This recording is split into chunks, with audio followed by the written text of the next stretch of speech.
right. Hey, good morning.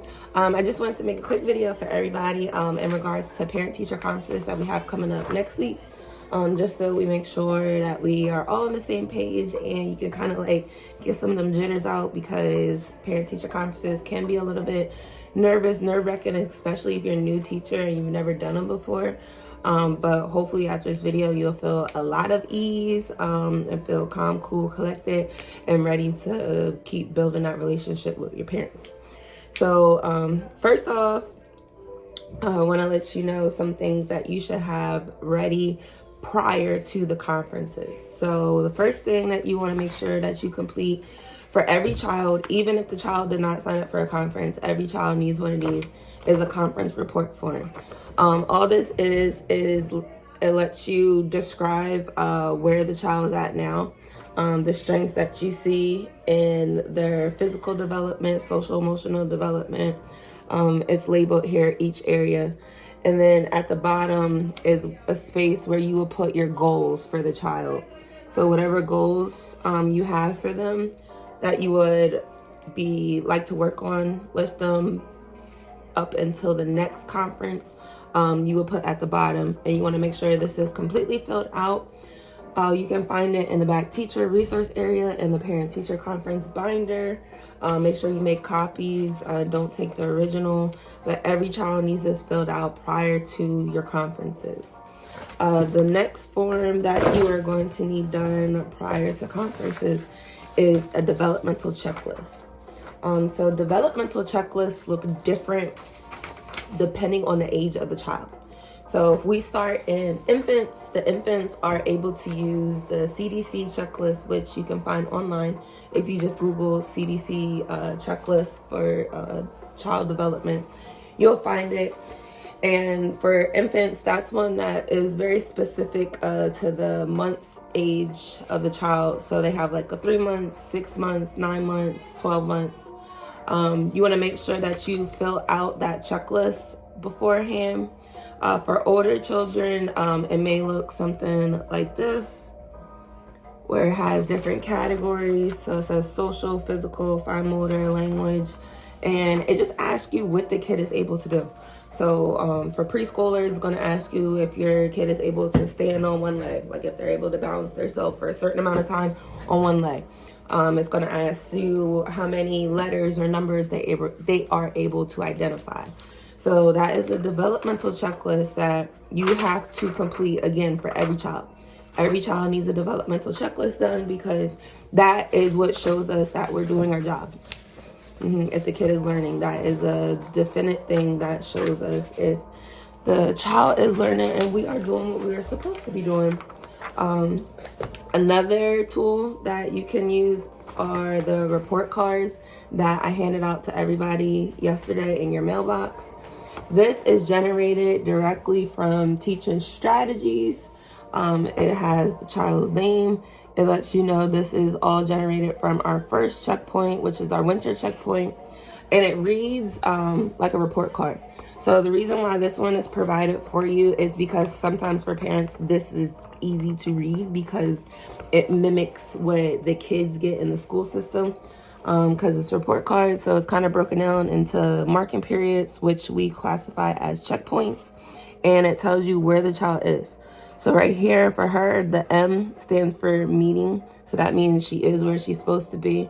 And then when you do the next checkpoint when is the next checkpoint?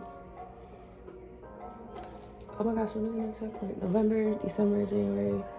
In March. The next checkpoint is in March.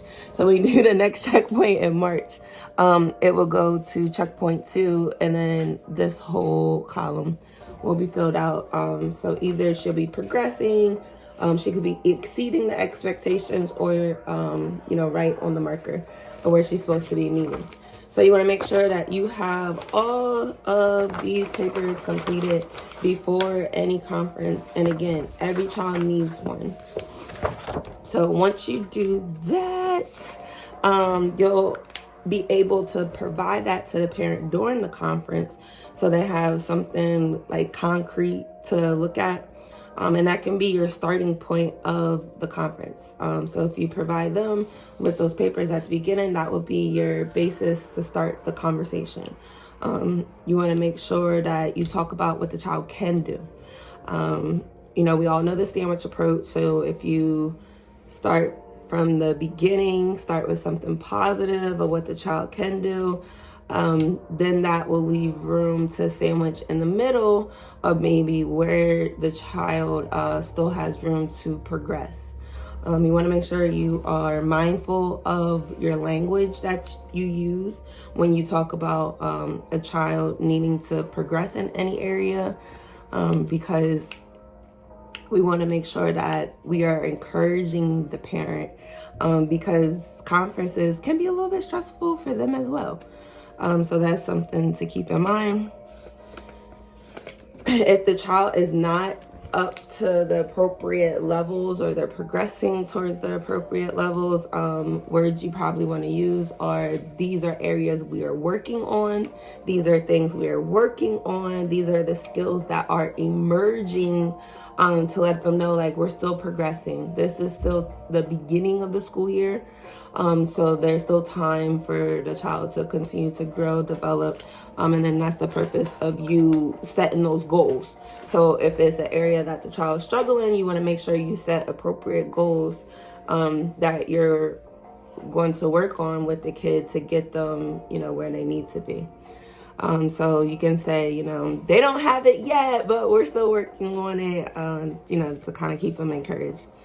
So a really big important thing as well when you're doing a conference is try to avoid terms like I think, or in my opinion, or I feel that, because that can put you in a position where the entire conference can fall back on you, the teacher.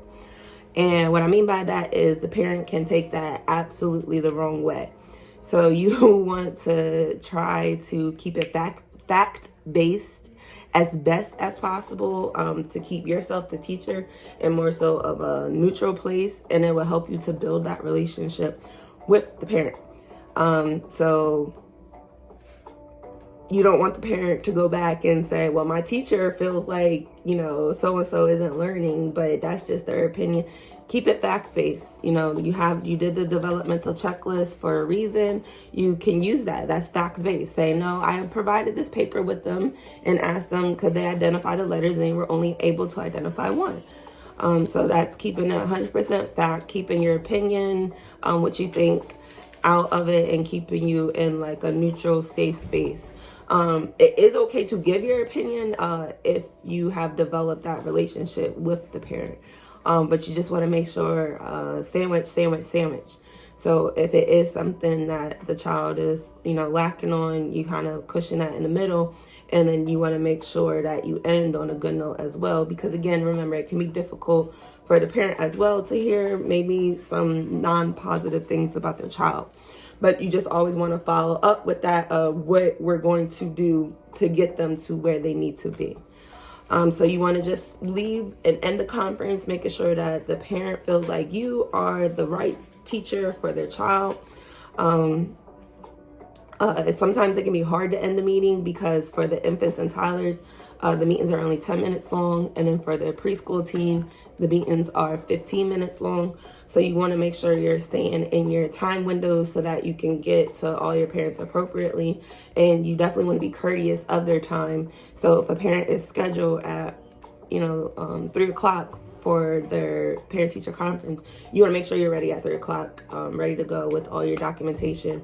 You don't know if they have to go back to work or if they just took a long lunch. So you want to make sure that you end the meeting appropriately. In a good way or kind of cool way you can end it is giving the parent like a task to do. So for the older kids, maybe in your art area or your writing area, you have it set up where they can like write a little love note to their kids so that, they can read it the next day that they come in, or you can read it to them. It kind of allows you to end the meeting and like indicate like the conference is over. And then always let your parents know too, like if you want to continue the conversation, they can schedule a meeting with you anytime. And that can be in person, that can be via Zoom. If it's in person, let me know so we can work out schedule arrangements so that you're able to meet with them. But just let them know that that door is always open for them. And then overall, you know, just end on a positive note. You can have treats in there for them. You know, some people do like the little candy dishes or any little trinkets or something to show, you know, you appreciate them as a parent because, you know, they're doing their job as well, getting the kid to school, bringing the items that they need, blah, blah, blah, blah. So that's kind of some tips, tricks that should help you out, ease those anxiety. Deep breathe, deep breathe. There you go. All right, so hopefully those things can help you ease your anxiety and have you ready for your parent-teacher conferences next week.